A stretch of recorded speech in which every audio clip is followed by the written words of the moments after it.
All right. Hello. Welcome back to another Eurofront Let's Play.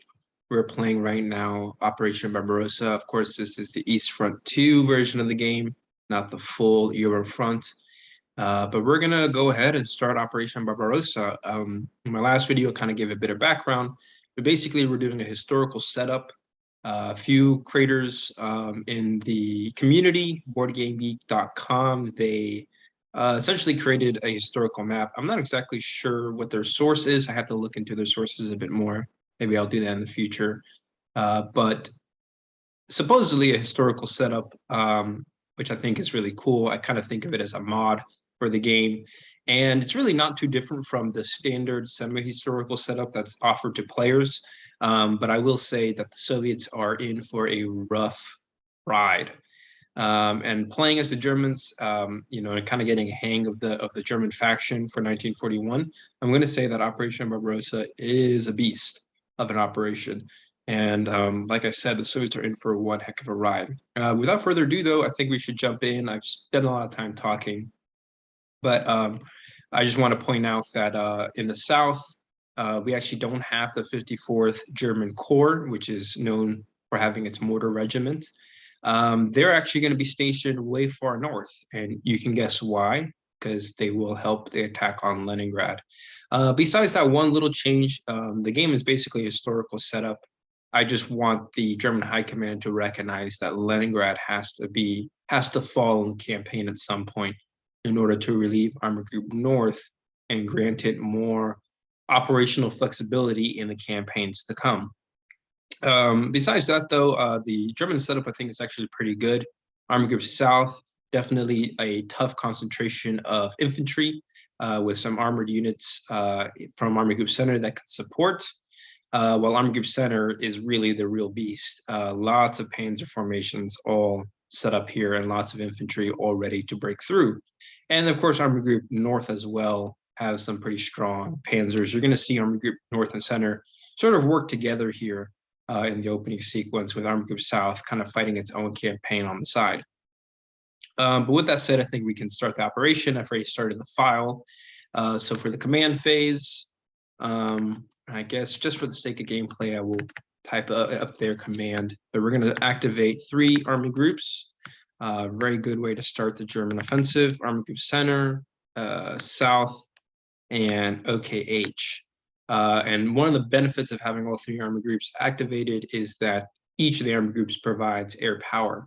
So we have 3 locations where we can really send some pretty nasty airstrikes. And 1941, the Luftwaffe has triple fire, so they really do kick ass.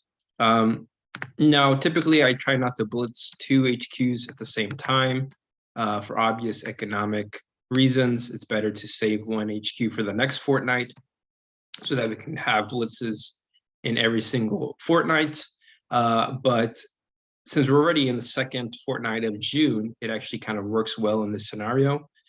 Plus, I should also mention that right now there's just too many juicy opportunities by the Germans to not blitz. Army Group South, for example, if we can break through at Lvov, we can really see some nasty German breakthroughs in other sectors of the Southern Front. So that's going to be really cool to see. While, of course, a blitz in the center is a must, because there's literally all these positions here that you can see where if the German army breaks through one of them, they can actually do some pretty big envelopments and start cutting off other units. So yeah, I'm pretty excited about Operation Barbarossa. As you can see, it's really a one-sided campaign for the most part. The Germans simply dominate. So I'm going to start moving some units. A focus I have really is going to be more so on getting my armies as far east as possible, more so than actually destroying Soviet armies. And that's mainly because we're going to try to outrun them more so than destroy them. If we can outrun them, they basically will be destroyed. So that's something just to point out.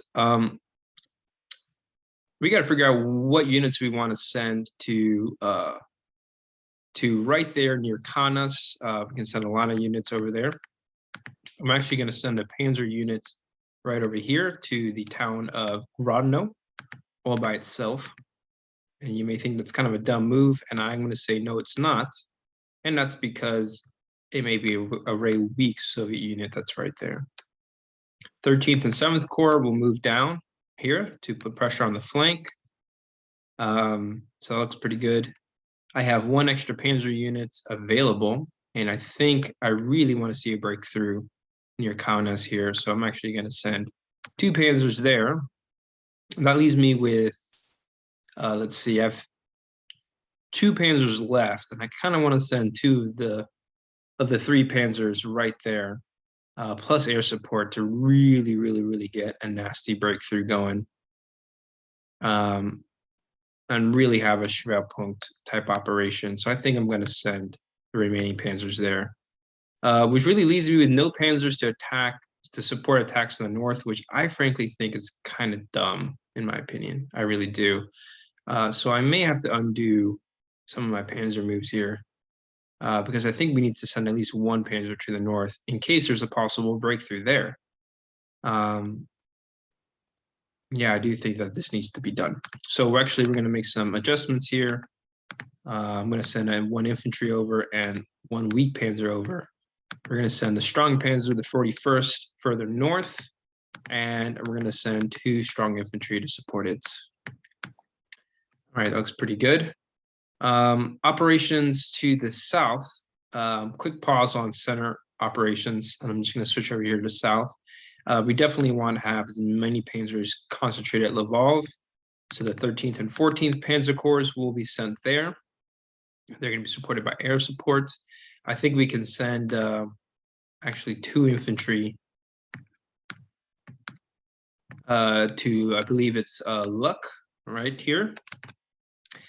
I can even zoom in a bit. There we go. And they're obviously going to really try to pin down the Soviets there. And then I think I really want to have as many armored units as I can concentrated behind a breakthrough point so that our Panzers can really do some nasty maneuvers in the following phase. And I'm wondering if I should even send a strong Panzer down south. I feel like I should.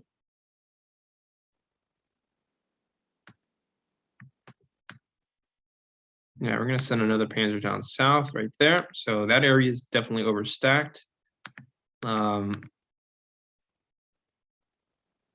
could send a lot of units, a lot of infantry to the south here, including our mountain infantry.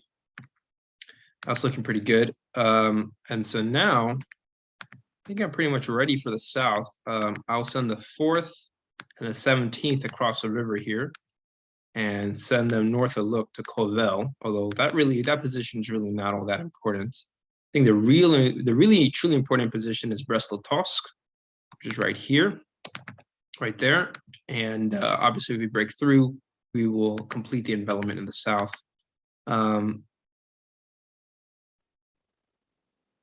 only problem I see here is that, if we don't break through, it's going to be a pain in the ass. But yeah, I think that's looking pretty good overall, I must say. I think the only thing left for us to do really is to send some units into Bialystok. I don't really have to send too many, really. I think 2 infantry units. We'll send the full strength units moving up. That leaves me with about, I'm counting 6 German corps in reserve that can participate in breakthrough operations that follow up, which is really interesting to note. And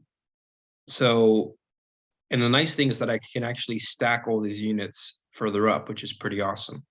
So yeah, obviously the main focus for the operation is going to be breakthroughs here in the northern/central sector of the front, really mainly against the Baltic front and the Soviet Western fronts. That really seems to be the main show. So now at this point, I'm really just moving up infantry. And that's looking pretty good. I think the only adjustment I'm going to make is we're going to stack a fuck ton of infantry right here. And actually, we're going to have our Armor Group North HQ stacked right there. And actually, these units should be behind the active HQ, not in front. But as you can see, pretty much the entire front is well contested right now. I'm trying to put as many units forward. I have a lot of armor moving in first, and that's because I want my armor to break through. I really want to see a breakthrough in this initial turn. But there's still a few more movements left. OKH has the strategic moves, and so we're actually going to deploy some of our infantry, like the 11th Corps, the 30th Corps. We'll move it right over here, across the Prut River. So we're attacking Sarnauti and also north of Kishinev. And the last unit will be the 4th Romanian Army. And we'll move it right there, crossing the Danube River. And I think the last move actually I'm going to do is strategically move Army Group A by rail to that location. So the idea is that we've expanded the front, yet all the flanks are essentially secure in some capacity, right? The only area that is actually not secured right now is obviously if the Soviets choose to move through mountainous terrain, that area is going to be in a bit of trouble for sure. But that's a risk I'm willing to take. We obviously will lose some production temporarily, but I don't think it would be too bad. At least I hope it's not too bad. I know. I mean, worse comes to worse, we move. In fact, actually, I am going to move. I see. I'm actually going to move this unit by rail to Ploiesti. Actually, boom. So problem solved. Ploiesti is secured temporarily, and I don't want to lose Ploiesti. There you go. So the Romanian flanks are somewhat vulnerable. You know, obviously here in the north of the mountains, but it's mountainous terrain. But everywhere else looks pretty good. So we moved 1, 2, 3, 4, 5 units. I can move one more theoretically, but I won't, as there really is no more units available. So yeah, let's get this operation underway. The Germans really mean to push through. So that was the command and movement phases both, and now we can move on to the combat phase, and we'll just move from north to south, starting with battle here north of Memel. And the Germans score 1 hit, very nice. Battle near Kaunas. 3rd Soviet Tank Corps, I believe. Score 1 hit. Oh, and I realized that we need to mark our airstrikes. So we'll finish up this battle here. Now the Panzers will roll first, scoring the 2 hits. Nice. Nice breakthrough there by the Germans. Very nice indeed, actually. And we'll do airstrikes. So definitely putting airstrike there. That's 1. We want another airstrike here. And I think the 3rd airstrike should be at Brest-Litovsk. I think that would be the most economic airstrike right now, given the setup that we have. Yeah, it looks good. I should also mention the way I'm rolling the dice is that the defenders will always roll first, and the strongest units will always roll first for each side. So in the case of a mix of panzers and infantry, panzers will always roll first, as they are the stronger units. And same goes for air power rolls first. So now for the big battle here, basically battle east of Isterburg or west of Vilna. Very strong Soviet army, the 11th Army, full strength. Airstrike will roll first with triple fire, meaning they can roll on a 4, 5, or 6. They score 2 hits. Boom. Nice. Now the Soviet defenders roll on single fire. They score 2 hits as well. Holy shit. Pretty good roll. Infantry take hits, but the panzers are good. Panzers roll 1. Oof. They only score 1 hit. It's up to the infantry now. The infantry just barely score the 4th and final hit needed for a breakthrough. So there we have it. Close call, but the Germans broke through there as well, destroyed Soviet 11th Army. Now, battle south of Vilna, the 11th, I believe it was the 11th Tank Army, or maybe the 11th Tank Corps, scoring no hits. The Panzers roll, scoring 1 hit. All right. Now we got a battle south here, east of Bialystok, already putting pressure on the Soviet flank. Soviets get to roll 4 single fire, scoring 1 hit. The Germans roll 7 single fire, scoring 2 hits. Nice. Very nice. Now the Battle of Bialystok itself. Strong Soviet army, it's the 10th Army, rolling against 2 German corps. Soviets roll, they scored 2 hits, very nice. Germans roll, they score no hits. So the Soviet defenders have been pretty strong so far. Battle of Bialystok, here we go. Starting with the air support. Does nothing. Air support misses, already not a good start. Soviet defenders score 1 hit. Ouch. It's up to the German panzers now. And the German panzers pull it off with 2 single fire hits. Nice. So they did take some losses there, but they broke through, destroyed, I believe that was the 11th. Excuse me, it was the 4th Soviet Army. All right. Now we got a battle further south, Battle of Kovel. Not too worried about this battle, as really all the breakthrough battles happen very successfully. 5th Army scores 1 hit. Now the Germans roll, they score 2 hits. That's actually the 17th Army that scored some nice hits there. There is a river crossing, by the way, for all these battles, but the Germans have the added advantage of surprise attack for Operation Barbarossa. That's probably one of the reasons why I love the operation so much, is the strategic advantage of surprise. The Soviets completely run ready to repulse any German river crossings, and also the Soviet HQs will be disrupted on this turn. Now for the Battle of Luck. Some strong German infantry versus strong Soviet tank corps, the 4th Tank Corps. And I believe these are tank corps. I think we should actually quickly double check just to be absolutely certain of that. So what I'm going to do is simply go on Operation Barbarossa, and we're just going to do a quick Wikipedia search. And I just want to see the composition of the Soviet southern, I believe it's the southwestern front. Let's see, not the Stavka Reserves. It is the Southwestern Front, and it's the 4th Mechanized Corps, actually, that I think we're up against. The Soviet 4th Mechanized Corps. Not Tank Corps, I had that mistaken. And I think earlier we destroyed actually another corps in the Western Front, and let's see what that is in this game. That's actually another scenario. Soviet Tank Corps, Ooh. Oh, it's still here. It's the 11th. It's the 11th Soviet Tank Corps, and here it is. Look at that. It's actually Mechanized Corps. So my mistake, I've been saying tank corps because they have the tank symbol.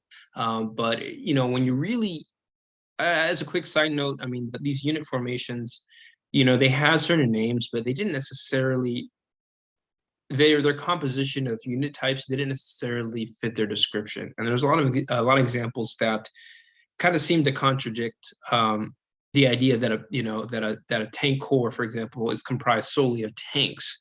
There's the classic example of the German Panzer divisions, which themselves were not really comprised of that many panzers. They were actually more, a better description would be a combined arms division. And in a similar way, I guess, you have the Soviet mechanized corps being mistaken as tank corps and vice versa. And we're going to see that throughout the game. But I'm pretty sure that the mechanized corps had a lot of tanks. And the Soviet infantry armies actually had a lot of tanks as well. And there's tank corps and there's even tank armies. So all that stuff is a little confusing. I definitely could understand somebody's confusion on those things. In fact, I'm not actually seeing a single Soviet tank corps for the entire setup. Obviously, my source here is Wikipedia, but the Operation Barbarossa Wikipedia is pretty reliable, I think, for just some of the more basic bits of information, like the armies. We already saw that in not the Northern Front, but I believe it's the Northwestern Front, that we were able to destroy a Soviet corps. I think it was the 3rd Mechanized Corps, right? And we also destroyed the 11th Mechanized, or it was actually the 11th Tank Army in the game, but according to Wikipedia, it's the 11th Mechanized Corps. And so naturally, if we're engaging a armored or mechanized unit in the south here, I think it was the 4th. It's going to actually be the 4th Mechanized Corps. So just a quick detour there. But looking at the hits, I believe, I don't know if we actually rolled the hits yet. Yeah, I kind of got a little sidetracked there. I definitely got sidetracked. I don't even remember what the last dice were exactly, which is a bit of a problem. I believe we finished off the battle here a little north of Luke, the Battle of Kovel. Now we're starting this battle here. So let's start. Without further ado, the Soviets get to roll. 1 hit on the Germans. Germans will roll, and they score 2 hits. So the Mech Corps takes a beating by German infantry. Now we have the Battle of Lvov. This is obviously a really good battle if the Germans can break through. The Soviets have a 6th army here, very powerful army, but the Germans have air power and panzers. So we'll see what happens. Airstrike, no hits. Now for the Soviet army, no hits either. It's up to the panzers now. The panzers pull it off with 4 hits, and they break through. What a win for the Germans. Already, I mean, the Germans have broken through literally at every single position that they've needed to. A few more battles to do. Battle west of Lvov against the 26th Soviet Army. Lots of German units here. Soviets score 1 hit. We'll strike it on the 52nd Corps, and then the German infantry will roll, scoring no hits. All right. A few more battles. These battles will be unsupported because they're out of range of any active HQs. Remember, these units were moved by OKH. These were strategic moves. So Army Group A is not being activated right now. So these units are unsupported, meaning that the defenders will have double fire, or rather double defense, my mistake. So they can take twice the hits, basically. The 9th Mech Corps, I believe, we can confirm that. Yep, here it is, the 9th Mech Corps. It's going to defend, scores 1 hit. 11th German Corps would have scored 1 hit, but double defense prevents that. 2nd Mechanized Corps by the Soviets scores no hits. The 30th Infantry Corps, no hits. Finally, we got a battle near Galatz. 2nd Cavalry Corps of the Soviets, no hits. 4th Romanian Army, no hits. So not a lot of action in the south, but the Germans and the Soviets, the Axis, I should say, Germans and the Romanians have secured some river crossings. So there's that. But now we can move on to the Blitz phase. So I'm going to remove the Blitz icons from the HQs, and I'm going to basically reduce those that were blitzing and deactivate any of those that are not participating in the Blitz phase. OKH, being a strategic HQ, cannot blitz. So now we'll start the Blitz. And so now basically it's just another movement and combat phase, only this time the HQs have less range. As you can see, Army Group Center can still pretty much command all the local units and even support all the local battles. Army Group South can pretty much do the same for its respective region. So because the breakthrough in the South was so amazing, we're going to go ahead and start our movements here. 14th Corps is just going to go balls deep. And that's really what we're trying to go for. It's just a balls deep penetration. And because of the surprise bonus, these river crossings cannot be repulsed. And the idea here is to basically have our forces advance as deep into the Ukraine as possible and basically encircle, trap, destroy as many Soviet units as we can. That's pretty much the name of the game right now. I have a strong Panzer Corps here, excellent. And we'll have it move up. And in fact, I can send 2 Panzer Corps over, and I will use my infantry to pretty much screen the flank. Now, some of my units could very well be out of supplies at the end of this turn, but I think it's going to be a worthwhile effort to do this kind of sick-ass flanking maneuver that we're doing.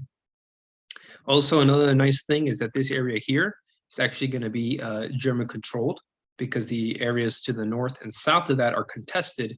So all the Soviet units that are right now engaged in combat cannot really influence the units, the areas behind them. So we're going to be able to do some pretty nasty encirclements by the Germans. And one simple thing I can do, for example, is pull out the 4th Corps from this battle, move it north or northeast, and then bring it down south into the swamp.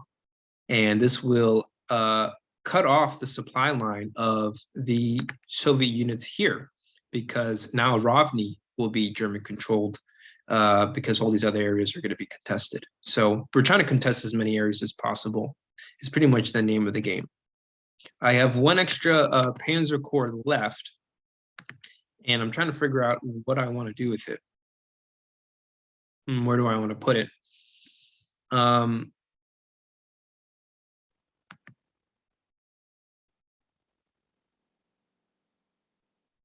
That's really a great question. You know, what the hell do I want to do with all these extra units? And I even have some extra corps as well. You know, infantry corps. Unfortunately, I don't have any extra infantry that I can use to attack the mountains here. I could use the Panzer to attack there, but I kind of don't want to do that. I think I might just send the 48th to support the battle here at Ternopil. I really don't see where else to put them, frankly. And what's even more amazing is that I don't even have to support this battle. I can even move up my army group south and see if I can even like deactivate this HQ and have it move. And obviously the Soviets on the next turn could put some serious pressure on my Army Group South HQ and pretty much deny it the ability to build itself up by 1 on the next turn. And that could be, to be fair, that could be a serious problem for the Germans. But I guess I don't really care. I mean, obviously, I want to send some units down here to put some pressure on these 2 units. I think that would be the best idea, and kind of create like a sort of a safe corridor for my units to advance. But I mean, the way I see it is, I just don't really see there being any other option, really.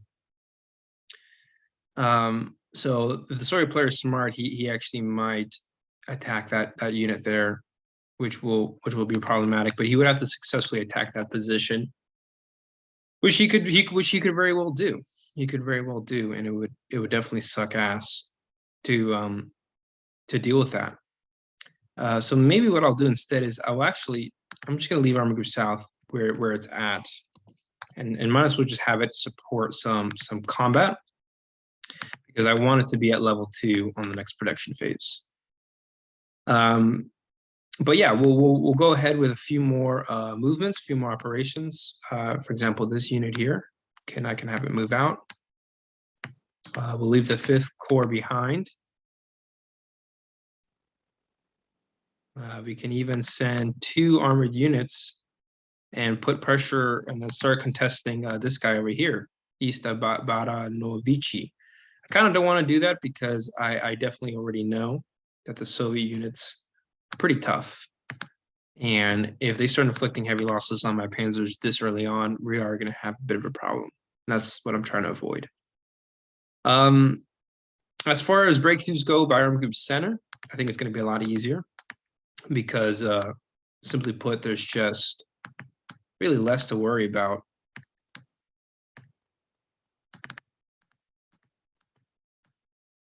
I definitely want to put as much pressure as I can in the north there. So I'm sending all my panzers forward. And then really the infantry are going to do the rest, pretty much. Just want my infantry to move. And I'm fine with just putting 1 unit per area to contest. And what I really want to see is just pretty much volume, in a sense. I want as many units moving forward as possible. For example, the 7th Corps should help encircle a bit more.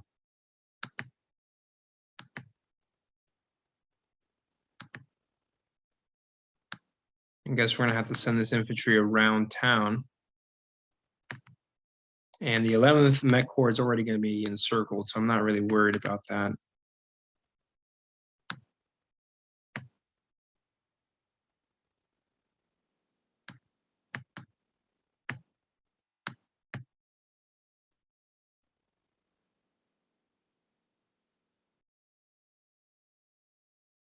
In fact, I almost want to send. Yeah, I guess we'll send him forward. So a lot of units are moving forward right now.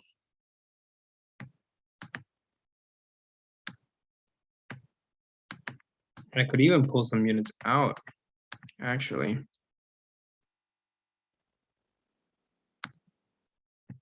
Obviously, it would come at the cost of speed, but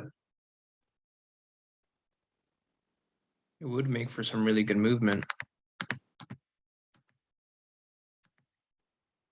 Some of the German units that are moving up are actually pretty vulnerable, I'd say. For example, this unit, the first, I can actually have him move over here. And this unit, the 2nd Corps, I'll have them move north like that. Seems more reasonable.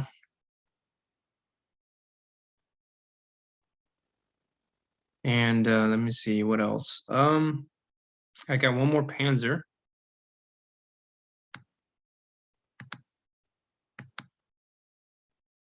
Do that.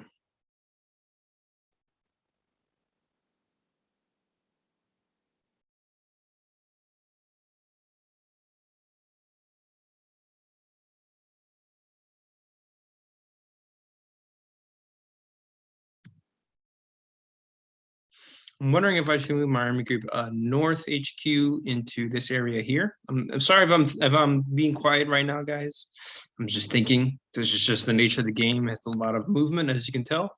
I'm trying to do some analyses, and sometimes I get real quiet when I'm trying to do it in my head. But RBC army group north. I'm trying to figure out the best spot to put it, so that for the next turn it really is in its most optimized position. But overall, right now, I kind of like the setup. I kind of do. I find it pretty sexy. I like how the Panzers right now are putting pressure up there in the north. I really want to see a lot of that. I want to see more of that. Give me more of that. But as far as the other units go, they're moving up as far as they can. And, you know, a lot of units are just kind of on their own. This infantry unit's on its own.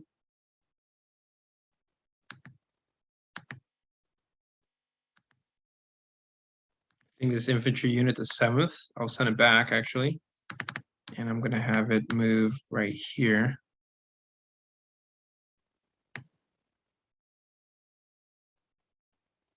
Although I do like the swamp idea. I think it might be better, excuse me if I'm picking my nose there. I think the setup is pretty good. I gotta say. It's not perfect, but it's pretty good. Pretty good. So yeah, I think we can pretty much wrap this one up. There's really one battle to do, Battle Ternopil, and a few others actually, which is pretty cool. So yeah, let's start. Let's just do these battles. I think the last thing I want to do is deploy my army group center rather, kind of send them off somewhere. Since I don't really need to do any more battles in this area. Or maybe I do want to do one battle there. Nah, we'll just leave it as it is. All right. So a few battles, starting with battle over here. Battle of Jelgava. See how this goes. 1 Panzer. 12th Mech Army. No hits. Battle Riga. There is the Baltic HQ. No defense, but no offense either. 24th Corps engages the 27th Army. No hits on either side. And that sums it up. The Germans have done a pretty nice encirclement of a fuck ton of armies. The ones in the north are not fully encircled. They have some supply lines going through the Gulf of Riga. But as soon as Riga falls, 12th Corps and 8th Army should be cut off. 27th Army really has nowhere to run. While the 11th Corps, 6th Corps, 3rd Army, and 10th Army are all surrounded, as well as the 5th Army, the 4th Corps, and the 5th Corps also surrounded. Battle of Ternopil. It's an HQ. Germans roll airstrike. Boom, devastating hits. Ukrainian HQ completely left, totally vulnerable, no defensive fire. Panzers just finish it off. An entire Soviet HQ there just deleted. That's a big loss for the Soviets, probably the biggest one so far. A few other battles, east of Chernobyl, 37th Army versus the 3rd Corps. No hits on either side. Battle of Vinica, another HQ, the southern HQ, caught with its pants down as well. 14th Corps scores 1 hit. Wow. So pretty much an HQ and a half have been hurt pretty badly right now for the Soviets. A few other battles that we can do. I say we do the battle here. We'll do the battle east of Galatz. No hits. And then we could also do a battle against the 2nd Mechanized Corps here. I'm trying to figure out if I want to or not, if the possible hits that we sustain are worth it. I'm going to say it probably is worth it, frankly. So we're going to try it out. 2nd Mech Corps misses. Both sides miss, so no hits there. But that sums up the battle, guys. At least the first phase of Operation Barbarossa, German turn. And I think I'll pretty much wrap the video here. But the Soviet losses have been pretty high. Germans have broken through pretty much everywhere along the front. And they now are threatening the destruction of yet 2 more Soviet HQs. So the Soviets are desperate right now for something incredible to happen. So I think I'm just going to finish off this turn with marking the units that are in and out of supplies. And I think we should probably do the supply phase. We'll do it on the Soviet turn as we switch sides. But a lot of Soviet HQs right now are just cut off. A lot of Soviet units being cut off from supplies presently. Yeah, I mean, even this unit here is also out of supplies because the Soviet Railhead is at Vinica, and it is being contested. So altogether, 1, 2, 3, 4, 5, 6, 7, 8, 9, 10 Soviet units right now, a mixture of armies and corps, are out of supplies, with an additional 4 having been destroyed on the first turn, with also an entire, pretty much an entire Soviet front has been destroyed, with a second one underway. So not looking good at all for the Soviets, given that pretty much the effective equivalents of 2 fronts, nearly 3 fronts, are about to be destroyed. That's well over 50% of its army. In fact, it looks like about 75% of its army at the border is being destroyed right now, or something like 70%, a vast amount. And we'll see what the Soviets can do next. I don't think the Soviets can recover from this loss already, because now this is just the start of the campaign. This is the worst part, is that the Soviets now have to survive the remaining summer period. And right now it's full alert for the Soviet army. So the Soviets, we're going to have to figure out what we're going to do as the Soviets, but we'll make that for the later video. But stay tuned for the continuation of Operation Barbarossa and just really, the fate of the Soviet Union in 1941. Already, the Germans are off to a superb start. It's almost a picture-perfect breakthrough operation. And we've got the long, grinding summer campaign ahead. And we'll see if the German army is able to keep its momentum and take Leningrad, Moscow, pretty much anywhere else in Russia. Or will the Soviets be able to have some breathing room and establish a strong defense? We will see in the next video. Thanks for tuning in. I'll catch you in the next one.